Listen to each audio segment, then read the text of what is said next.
오늘은요, 이제 요런 얘기들을 할 거예요. 다음 시간에 이제 요 얘기와 고대의 사상과 문화까지 얘기를 다시 한번 할 거고, 오늘은 이 정도까지 나가는데, 이게 별거 아닌 게 아니라 기원 전부터 시작해서 거의 AD, 기원 후 7세기까지 얘기하는 거예요. 오늘 최소 700년 이상이에요. 그럼 한 시간에 우리는 뭐 그냥 700년의 껌처럼 나가고 있는데 대충 나가지 않아요. 중요한 걸 중심으로 수능에 이런 것들이 나왔습니다. 그리고 한국사의 맥을 잡으려면 이 정도는 해야 됩니다. 라는 거는 확실하게 알려드리도록 하겠습니다. 오늘의 교재는요. 6쪽과 7쪽의 내용이 되겠습니다. 막 문제 다 풀어야 된다 부담 갖지 마시고 편안하게 기억을 되살려 봅시다. 지도 하나 딱 그리고 시작하면 더 좋겠어. 이거를 있는 지도를 보는 것과 내가 내 손으로 그린 거랑은 되게 다르다? 학교 내신 시험 볼 때는 확실하게 달라. 그러니까 한번 볼 건데 우리 만주 한반도 최초의 국가는 고조선이었어. 중간에 개통은 위만으로 바뀌지만 청동기부터 시작해서 철기 문화까지 쭉 이어진 굉장히 긴 왕조였습니다. 그리고 나서 그 나라를 한 나라가 멸망시키고 나서 그런 유민들이 여러 세력들로 사실은 없어지지 않아요. 있어요. 그래서 시기적으로는 이게 언제다를 다 암기할 필요는 없고요. 철기 문화를 바탕으로 해서 이 만주 한반도 중심의 여러 나라들이 각각의 지역에서 성장하게 됩니다. 한강 이남 쪽을 보시면요. 여기가 지금 이제 우리의 이제 그 근거지죠. 이쪽에 보시면요. 마한, 진안, 편안이라고 해서 세 개의 한, 그래서 삼한이라고 하고요. 마한은 마한이라고 하는 한 개의 나라가 있는 게 아니고요. 거기에 여러 작은 나라, 소국의 형태로 드글드글드글해요. 54개, 여긴 12개, 12개. 이 안에 굉장히 많은 작은 나라들의 어떻게 보면 지금 이렇게 같이 있는, 뭉쳐있는 형태입니다. 그래서 삼한이라고 했고요. 지금 한강 이남을 봤고요. 이 북쪽을 보니까요. 군장국가 형태를 떴던 옥저와 동해가 있고요. 그리고 연맹체를 떴던, 연맹왕국의 형태를 떴던 부여와 고구려가 있습니다. 삼국시대까지 이어지는 고구려의 모습도 지금 여기 초기 단계의 모습이 보이게 됩니다. 그러면 이 나라들은요. 교육과정상 뭘 묻고 있냐면 철기 문화를 바탕으로 해서 이렇게 다양한 여러 국가들이 각 지역에서 성장했으며 이들은 각기 다른 풍습과 그들만의 스타일로 자신들의 삶의 근거지에서 최선을 다해서 살았다. 그 얘기인 거야. 그래서 그 내용 정도만 딱 하라고 내용이 진짜 조금 나와 있어요. 6페이지에 표 하나 정리되어 있고 끝이에요. 그럼 부여 같은 경우에는요. 왕이 존재합니다. 왕이 존재해요. 그 왕의 힘이 대단하게 세지는 못해요.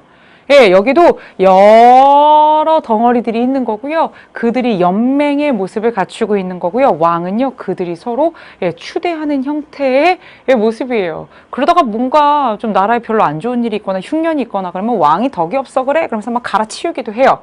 그럼에도 불구하고 어쨌건 이러한 존재, 지배자가 확실하기 때문에 그런 지배자들이 죽었을 때 어떠한 풍습이 있느냐? 거기에 굳이 설명까지 나와 있죠. 지배자가 죽으면 그를 따르는 사람들을 함께 묶거나 하는 풍습이 있습니다. 되게도 살벌하죠? 그러한 풍습, 순장이라고 하는 풍습이 있었던 나라 부여가 되겠습니다.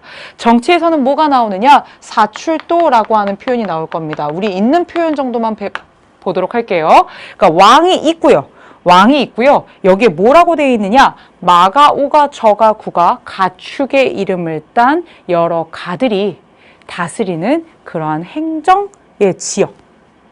이게 사출도라고 해서 나와 있어요. 6페이지 이게 끝이에요. 부여는 요 정도 내용이 나와 있고요. 형사 취수제라고 하는 표현이 있습니다. 형이 죽으면 형수를 취한다라고 해서 말이 돼요 라고 하는데 그 시기에는 형이 죽고 났을 때 그 형수와 그 자식들, 그 가족들을 우리 커뮤니티로, 우리 집안으로 그대로 사실은 울타리를 딱 침으로써 그 노동력들을 어떻게 한다? 갖고 간다, 보존한다, 보호한다라는 의미가 강했다라고 생각을 하시면 되겠어요. 엽기적인 결혼제도다. 이렇게 가시면 안 됩니다. 그 시기의 상황들을 좀 우리가 이해하면서 가야 됩니다. 그리고 여기는 영고라고 하는 풍습이 있습니다. 그래서 하늘을 마무리하면서 이러한 행사를 통해서 같이 하늘에 1년 동안 우리의 삶을 온전하게 지켜준 그 하늘의 제사도 지내고 같이 페스티벌 하는 그런 개념으로 여러분들이 제천 행사를 생각하시면 돼요. 제사도 지내고 하늘을 향해 축제를 즐기는 바로 그러한 모습의 형태를 띱니다. 고구려 역시 부여와 굉장히 유사한 점이 많아요. 그건 이따 고구려 때 다시 한번 얘기하겠지만 실제로 이 고구려의 원래 뿌리가 부여에서 나온 누구예요?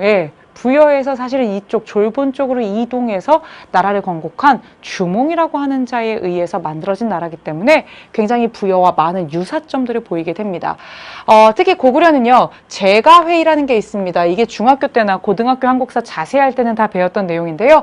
여러 가들의 회의, 나라의 중대한 것들을요, 그런 여러 가들, 결국에는 그 집의 층들이겠죠. 이들이 함께 모여서 회의를 통해 결정하는 모습을 보이게 되고요. 서옥제라고 하는 게 지금 우리 책에 이 간단한 내용 중에 그래도 좀 사료로 나와 있는 게 바로 이겁니다. 무슨 말이냐? 서옥제라고 하는 혼인 풍습이 있었다라는 거예요. 아주 쉽게 얘기하면요. 남자가 결혼할 여자의 집에 뒷뜰에 서옥이라고 하는 작은 집을 짓고 결혼해서 장인 장모 집 뒤에 있는 서옥에서 사는 거예요. 아내랑 애 놓고 살다가 거기에서 내가 낳은 자식이 다 크면 내 아내와 그 아이까지 데리고 어떻게 한다? 자기 집으로 돌아가요. 그러면 그 사는 동안만큼은 그 몇십 년의 과정은 어떻게 돼요? 사실은 노동력을 계속해서 여기에 지금 하고 있는 거지. 됐어요?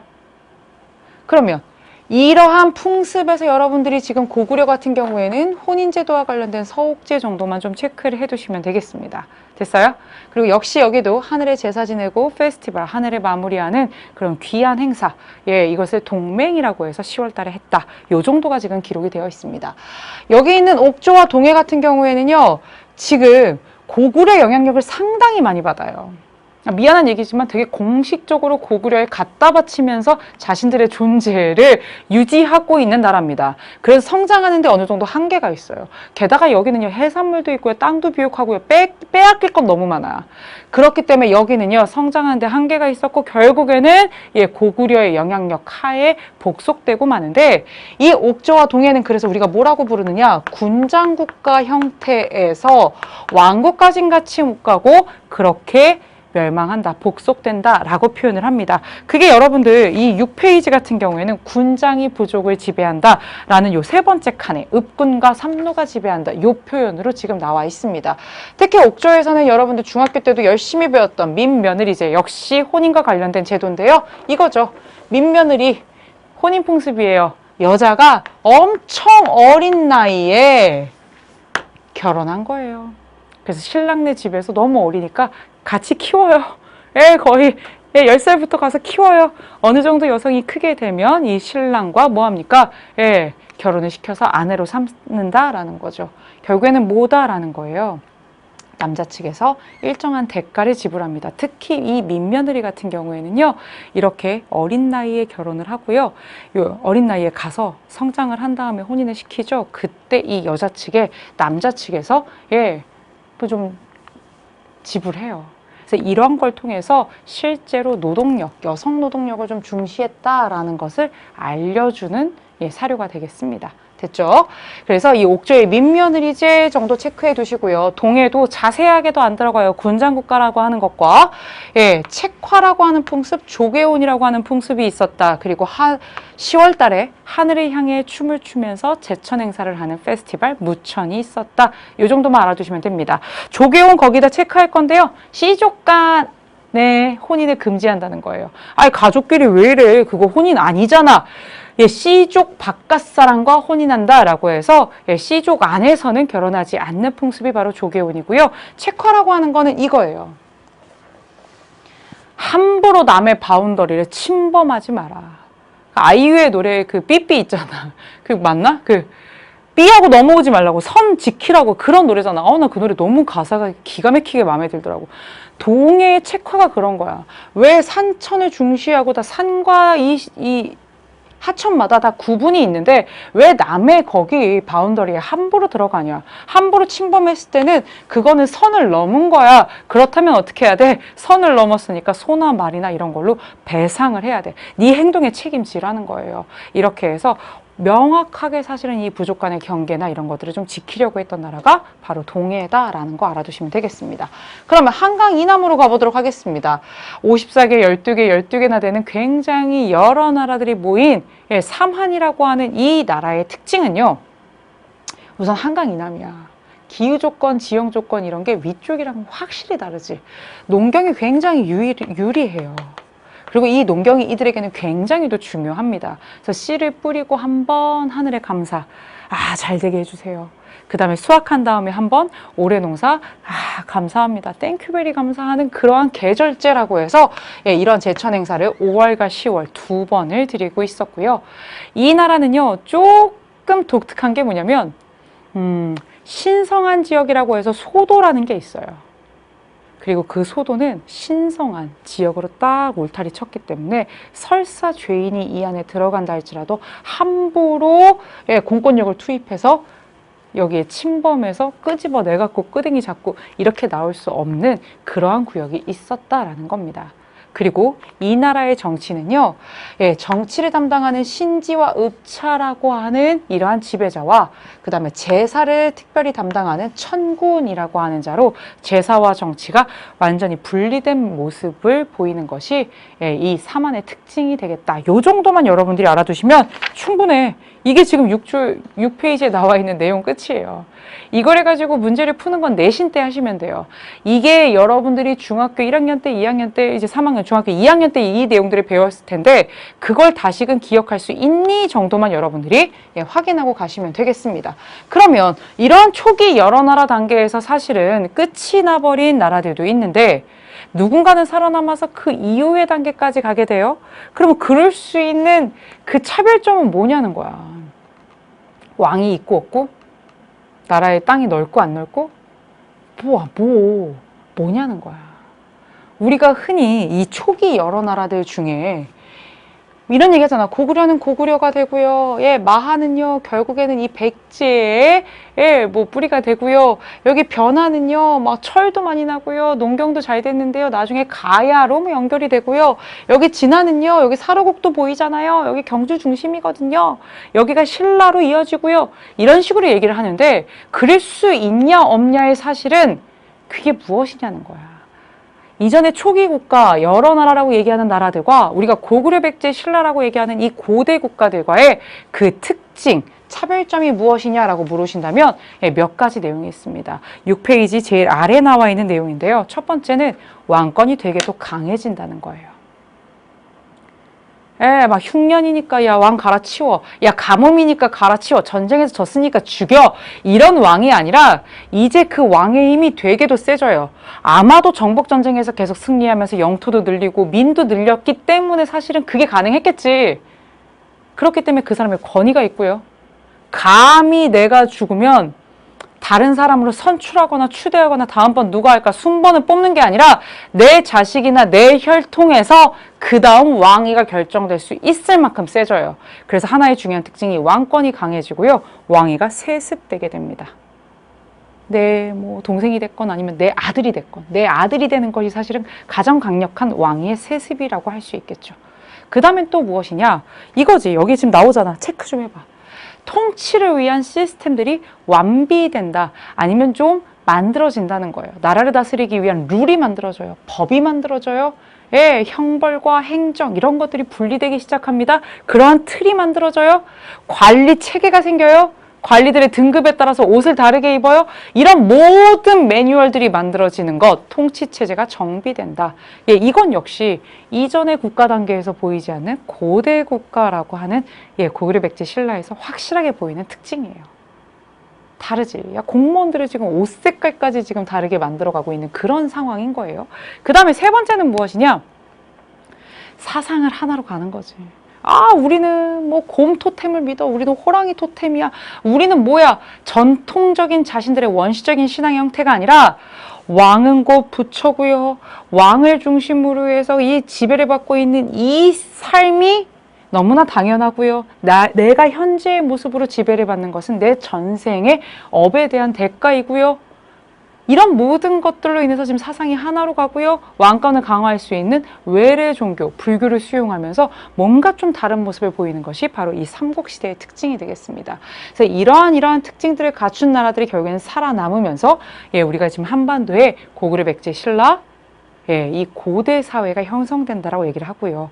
거기까진 가지 못하지만 이들과 굉장히 오랜 시간을 같이 했던 가야라고 하는 존재까지 바로 이 시기에 같이 있게 됩니다. 실제로 여러분들 고등학교 한국사 시험에서 내신이든 수능이든 예, 수능에서는 두 문제가 보통 출제가 되는데요. 고구려 백제 신라 각 나라의 전성기나 국왕의 활동 중에 한 문제 정도가 출제가 늘 되어 왔고요. 그리고 예, 신라의 삼국통일 과정에서 한 문제 정도가 출제가 될 때가 있었습니다. 다만 이제 여러분들 수능에서는 앞에 부분이 워낙에 소략하기 때문에 문제 비중은 옛날만큼 많지는 않을 거예요. 하지만 이게 중요한 건 그대로 간다라는 것을 머릿속에 넣어두시고 막 지금 벌써 느낌 오지? 여러분 다 초등학교 때 역사 영재였잖아. 고구려 전성기 막 광개토대왕 장수왕 막 기억나? 백제 근고초왕 아니야? 근초고왕이야. 기억나? 예, 신라. 아, 그 지증왕, 법흥왕, 진흥왕.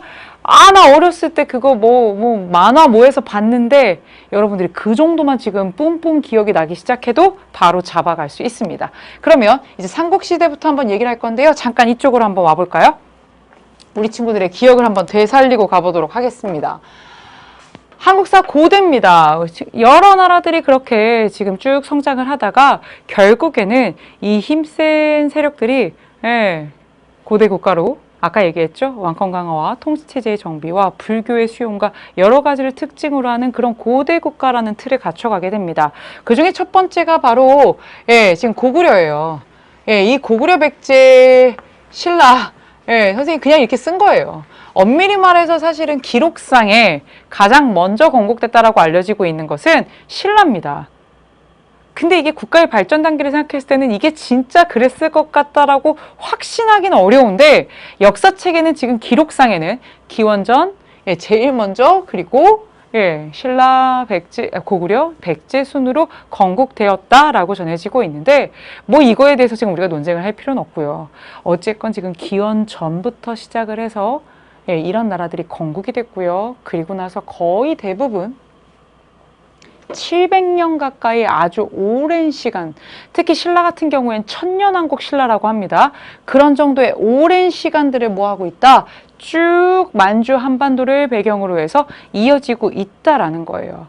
여기서 지금 고등예비과정 한국사 그리고 이제 바뀐 1호 교육과정 한국사에서는 주요한 키워드 중심으로만 아주 간단하게 7페이지에서 어떻게 다루고 있냐면 그냥 표로 싹 정리하고 끝내버렸어. 야, 고구려에서 내용 얘기하는 게 소수림왕, 광개토대왕, 장수왕 끝이야. 이 정도만 간략하게 다루고 있고요. 백제 같은 경우에는 고이왕, 근초고왕, 성왕 정도만 얘기하고 그냥 됐어 하고 간단 말이야. 신라 같은 경우에도 뇌물마리감, 법흥왕, 진흥왕 정도만 얘기하고 있어요. 여기서 이 정도 다루고 있으면 다른 7종의 교과서들도 다 그러하다는 거예요. 그래서 여러분 대충 하는 게 아니라 중요한 것만 한다라는 생각을 가지고 가시면 되겠습니다. 그럼 먼저 백제부터 한번 얘기를 해보도록 할게요. 백제 아는 거 한번 다 얘기해봐. 기원전 18년부터 해서 AD 기원 후 660년 사비성이 함락되면서 멸망한 왕조고요. 어디 근처에서 제일 먼저 시작했다 그러지? 온조잖아, 온조. 온조가 고구려의 그 주몽 세력에서 결국에는 지금 분리되어서 내려온 거잖아요. 그쵸? 주몽의 진짜들이 오면서 이 온조와 비류와 엄마인 소선호가 그 멀리 요 인천 앞바다부터 해서 한강유역까지 와서 털을 잡았으니 그게 백제다라 하잖아. 그러면 결국엔 이들의 처음 근거지는 한강유역이다라는 거고요. 한성을 중심으로 해서 시작을 했다가 어떻게 돼요? 5세기에 지금의 충남 공주인 웅진으로 천도하고요. 그리고 마지막 수도는 지금의 부여, 충남 부여인 사비에서 멸망하는 그런 왕조가 되겠습니다. 이게 기본적인 하나의 틀이에요. 그리고 이 나라에서 가장 유명한 왕, 투탑의 유명한 왕, 그러면 근초고왕과 성왕 정도를 좀 얘기하면 되겠습니다. 실제로 굉장히 농경에도 유리하고요. 한강이라고 하는 이 진짜 천혜의 자연환경을 가지고 시작했기 때문에 백제의 발전이 굉장히 빨라요. 특히 여러분 7페이지에 나와 있는 고이왕이라고 하는 왕이 3세기 임금인데 이 3세기 임금 때 벌써 어느 정도 클래스까지 가 있느냐? 이거는 굳이 필기는 안 할게요. 근데 딱 한번 들어보세요. 이 3세기밖에 안 됐어. 다른 나라 아직 그런 거 아니야. 근데 백제는 뭐 하고 있냐면 관리들을 등급을 나눴어. 공무원이 1급부터 9급까지 우리가 일반 공무원 체계가 있다고 하잖아. 그런 것처럼 관등제라고 해서 관리들의 등급을 나누고요. 그리고 뭔가 통치를 위한 매뉴얼, 룰 같은 거를 만드는 정도까지 사실은 3세기에 가는 나라가 고이왕이, 백제의 고이왕이에요. 벌써 이렇게 틀이 좀 잡혀. 틀이 좀 잡히면 통치의 효율성이 되게 높아지겠지. 그래서 굉장히 일찌감치 자연환경 끝내줘, 농업 생산력도 괜찮아, 이미 3세기에 그런 룰들은 마련되고 있어. 그래서 이 4세기에 근초고왕 때 어떻게 된다? 전성기를 구가하게 됩니다. 이거는 늘 뭐와 같이 보셔야 되느냐? 지도와 함께 보셔야 됩니다. 이 백제의 시작을 그때도 얘기했지만, 우리가 요번 시간 처음에 얘기했지만, 여기 초기 여러 나라 중에 여러 나라의 성장에서 마한 얘기를 하면서 이 마한의 세력을, 여기에 있었던 세력이 결국에는 뭐 백제로 이어진다라고 했지만, 결국엔 그 이어진다라고 하는 거에 함축된 게 뭐겠어요? 여기에 있는 세력들을 계속해서 복속시켜 나가고 정복시켜 나가면서 그 땅을 차지하고 그 민들을 차지해 나가는 과정이었겠죠. 특히 4세기 근초고왕 때는요, 마한에 남아있는 나머지 세력들, 이 세력을 정복했고요. 위로는요, 고구려의 평양성까지 공격을 해요. 공격한 걸로 끝나지 않고요, 그 당시 고구려의 왕인 고국원 왕이라고 하는 왕을 여기서 전사까지 시켜요. 한 나라의 왕이 전쟁 중에 죽는 일은 생각보다 되게도 드물어요. 전근대 전쟁에서 왕이 죽는다는 건 진짜 끔찍하고 큰일이기 때문에 어떻게든 보호할 거 아니니, 근데 왕을 전사시켜요. 이 고국원왕, 선생님 진짜 중고등학교 시절에 정말 무식하게 한국사를 외울 때, 그때는 원통하게 죽었다, 막 고국원왕 원한 갖고 죽었다, 막 그렇게 해서라도 막 외우고 그랬어. 근데 이제 그럴 필요 없어. 흐름만 보면 돼. 근초고왕 때는 고구려의 평양성을 공격할 정도로 굉장히 강성했다라는 거고요. 그 강성함, 왕권의 강함을 표현하는 것 중에 또 하나가 뭐라 그랬어? 이거였잖아. 왕위. 이 왕위가 부자 상속이 확립된다. 어찌나 힘이 센지, 내가 죽었을 때 그 작은아버지들이 감히 왕자를 노리는 것이 아니라 어리더라도 내 아들로 부자 상속이 될 수 있는, 그럴 정도로 지금 왕권이 세다라는 거예요. 그리고 지금 교통의 요지잖아. 그래서 실제로 이 백제는요, 4세기에 중국의 동진과 그 다음에 옆에 있는 가야와 그리고 바다 건너에 있는 외까지와 교류하면서 굉장히 해외로 진출하는 그런 모습까지도 보이게 됩니다. 그래서 여러분, 늘 4세기 지도하면 우리 교재 7페이지에도 또 한국사 고등학교 교과서 모든 교과서에도 이런 지도가 나와 있을 거예요. 바로 근초고왕 때 4세기의 백제를 보여주는 지도가 되겠습니다. 백제의 한성, 한강유역의 한성이 수도죠. 지도에서 법리 제대로 보셔야 돼요. 이건 다 수도를 지금 표시한 겁니다. 한성을 기준으로요, 평양을 공격해서 고구려의 고국원왕 전사시키고요. 그리고 지금 이렇게 영토 라인 여기까지 가고 있고요. 가야까지 세력 확대하고요. 지금 계속해서 마한 자녀 세력까지 정복하면서 지금 백제가 잘 나가고 있는 시기, 그 다음에 중국, 외, 가야, 이런 지역으로 진출하고 있는 시기, 이렇게 여러분 정리하시면 되겠습니다. 그래서 여러분들 교재 11쪽에 문제 요 정도 나오는 거야. 이게 뭐가 어려워. 물론 학교 내신 문제는 다 이렇진 않아요. 그냥 우리는 딱 깔끔하게 정리하는 거. 고구려의 평양성 공격, 왕위의 부자 상속, 마한의 자녀 세력. 누구니? 어느 나라의 전성기? 백제의 전성기를 이끌었던 4세기의 누구를 얘기한다? 근초고왕이다. 근초고왕의 전성기는 3세기 때 고이왕의 이러한 노력도 사실은 영향을 밑바탕이 된다. 이 정도 알아두시면 되겠습니다.